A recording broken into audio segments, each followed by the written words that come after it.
Hello, my name is William McKenzie, and this is my PowerPoint project for Giants of the Arts. My project is about the Great Wave off Kanagawa. So the artwork is made by a man named Hokusai Katsushika. This video was recorded on the 8th of November 2020, and let's learn a little bit more about this painting. So it is known as Japan's most famous artwork. The Great Wave off Kanagawa was painted by Hokusai Katsushika. He was born in 1760 and passed away later on in 1849. No specific dates were given. A famous Japanese book illustrator, woodblock printmaker, and painter. The painting was created on a 39 centimeter times 26 centimeter woodblock. So, it's not something that would cover up like a whole wall. It's not like something humongous and grand scale. It's more something that, is just a portrait almost of what is happening within the picture, which is the wave coming down on the boats. So Katsushika spent 11 years crafting the Great Wave off Kanagawa, spanning 1820 to 1831. By the time he started painting it, he was already 60 years old. So a little bit more about Hokusai. His portrait is shown on the left. He painted that himself as well. He has a very notable art style, which we'll get into on the next slide. He was born in 1760, of course, in Edo, Japan, which is now called Tokyo. Then, of course, died in 1849. During his lifetime, he discovered Western prints that came to Japan from trade, so that's really when he first started, wanting to paint. That's what really inspired him to start painting and start doing woodblock prints. It's unknown if he was book writing before that, but I'm really not sure. I couldn't find anything based off of that fact alone. Hokusai was very interested in oblique angles, contrasts of near and far, and contrasts of man-made and the natural. So I found that based off of KhanAcademy.com.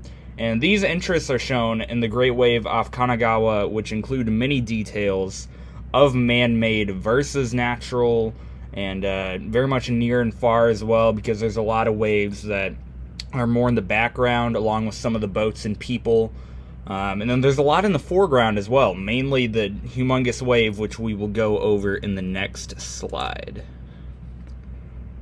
So the details of the painting throughout. There are fishing boats, which are circled in red down here. I don't know if you can see my mouse, but I'm just basically pointing at the red circles. There's 3 of them down there, and it covers all the boats. And they're all scattered around the water, so they're like all in different parts of the painting. You can make out the heads of the people as well.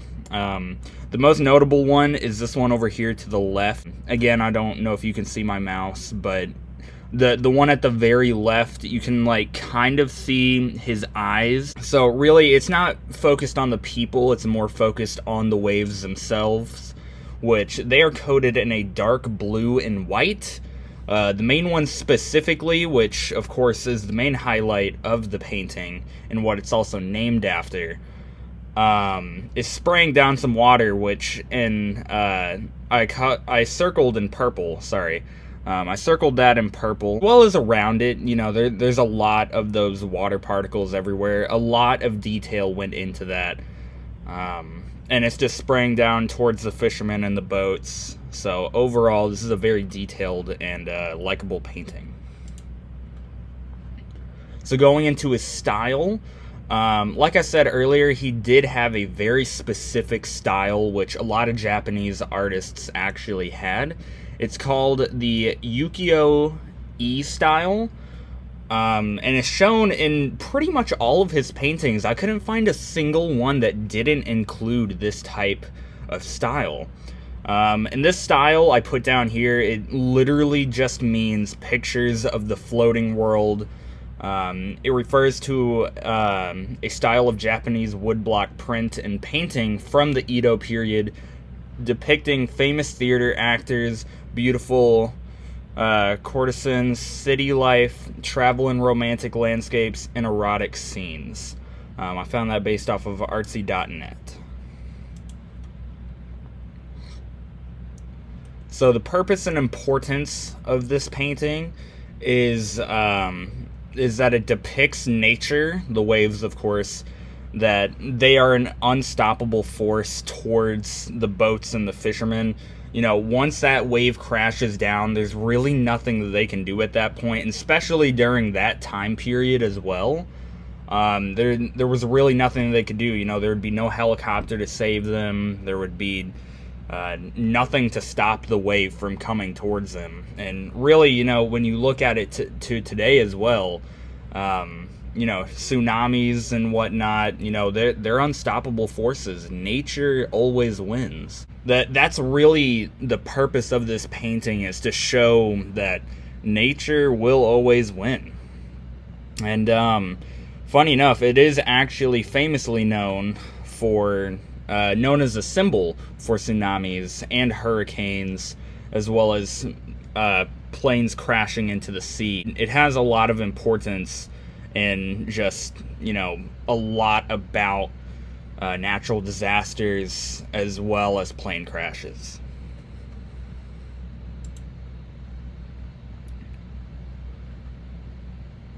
So in conclusion, the famous woodblock painting The Great Wave off Kanagawa is known as a masterpiece to many, especially in Japan, where it is called one of the most iconic and known woodblock paintings of Japan.